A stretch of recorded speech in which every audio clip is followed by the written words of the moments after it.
અમદાવાદ શહેરમાં આવનારી ચૂંટણીને ધ્યાનમાં રાખી પોલીસ તંત્ર દ્વારા સુરક્ષા વ્યવસ્થા કડક બનાવવામાં આવી રહી છે।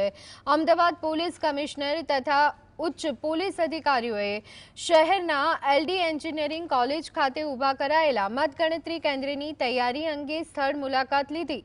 મુલાકાત દરમિયાન પોલીસ કમિશનરે સુરક્ષા વ્યવસ્થાની સમીક્ષા કરી, પોલીસ ફોર્સ સાથે ચર્ચા કરી, જરૂરી માર્ગદર્શન અને સૂચના આપી। મતગણતરીના દિવસે કોઈ અનિચ્છનીય ઘટના ન બને તે માટે કડક બંદોબસ્ત ગોઠવવામાં આવશે તેમ જણાવ્યું।